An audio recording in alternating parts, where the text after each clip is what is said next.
જય શ્રી કૃષ્ણ મારી વાલી બહેનો। આજે હું તમને આ શેમ્પૂ વિશે વાત કરવા જઈ રહી છું, જેને યુઝ કરવાથી તમારા વાળ લાંબા, ઘાટા અને કાળા બનશે। જો આ પાર્સલ તૈયાર થઈ રહ્યું છે, આ પાર્સલ અમદાવાદનું છે, તો તમને આ શેમ્પૂ ઘરે કેવી રીતે બને એ તમને બતાવવા જઈ રહી છું। બહેનો, તમે જોઈ રહ્યા છો એમ તમારા વાળ માટેનું શેમ્પૂ તૈયાર થઈ રહ્યું છે। આ શેમ્પૂ બનાવવા માટે અમે 21 જાતના ઓસળિયા નાખીએ છીએ, અને આ ઓસળિયાથી તમારા વાળ એકદમના મુલાયમ અને મોટા અને કાળા બનશે। આ શેમ્પૂમાં અમે અલગ અલગ જાતના 21 ઔષધિઓ નાખીએ છીએ।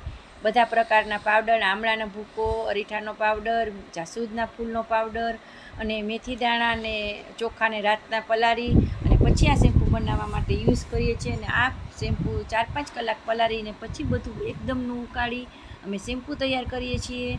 આ સાથે સાથે અમે એલોવેરા પણ આમાં નાખીએ છીએ। જો તમે જોઈ શકો છો તેમાં બધું જો મિક્સ થઈ રહ્યું છે। આ અમારું આજનું પાર્સલ અમે અમદાવાદ માટેનું તૈયાર કરી રહ્યા છીએ। જો તમારે કોઈને પણ ઓર્ડર કરવો હોય તો જલ્દી કમેન્ટ બોક્સ ઉપર મેસેજ કરો અને આ ઓર્ડર બુક કરાવો।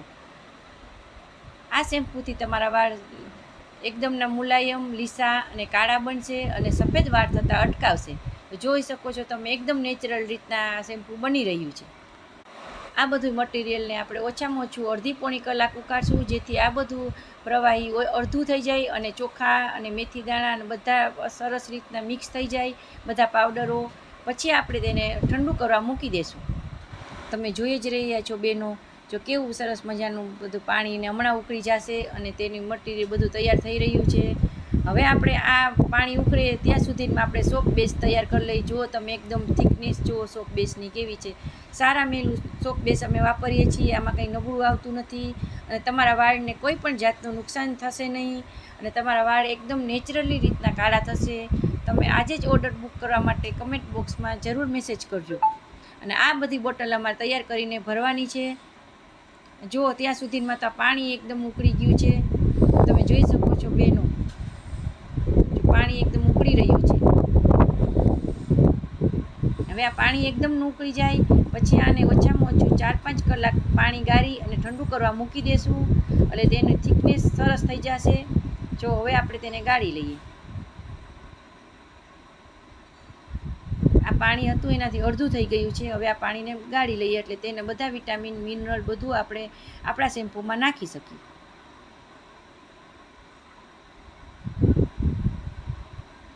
હવે આ બધું ઠંડુ થઈ ગયેલા પછી 4-5 કલાક પછી આ બધી પ્રવાહી આપણે સોપ બેઝમાં ઉમેરશું ધીમે ધીમે કરીને।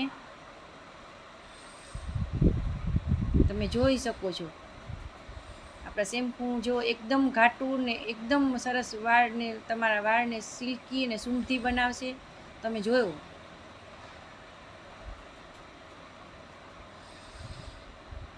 જો આ શેમ્પૂ આ બની ગયેલા પછી અમે ઠંડુ કરવા મૂકી દીધું હતું શેમ્પૂને। આ પછીના 24 કલાક પછીનું શેમ્પૂ છે। જુઓ તમે શેમ્પૂની થિકનેસ જુઓ અને તેનો નેચરલી ગોલ્ડન કલર જુઓ, એકદમ ગોલ્ડન શેમ્પૂ તૈયાર થઈ ગયું છે અને તમારા વાળને સરસ મજબૂત અને લાંબા અને કાળા બનાવશે। જો તમારે કોઈને ઓર્ડર કરવો હોય તો કમેન્ટ બોક્સ ઉપર લખો અને આ ઓર્ડર આજે જ તમે બુક કરાવો।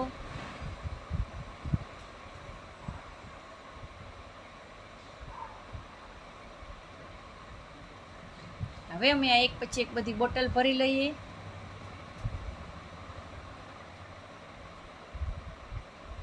આ અમારું શેમ્પૂ તૈયાર છે, રેન કેર શેમ્પૂ, જે તમારા વાળને એડવાન્સ રિપેર કરશે। બુક કરાવવા માટે કમેન્ટ બોક્સમાં મેસેજ જરૂર કરજો। અમે આ યુટ્યુબ ઉપર નવા હોવાથી મારી વાલી બહેનો તમે જરૂરથી અમને સપોર્ટ કરજો અને બુક કરાવવા માટે આજે જ મેસેજ કરજો। જય શ્રી કૃષ્ણ।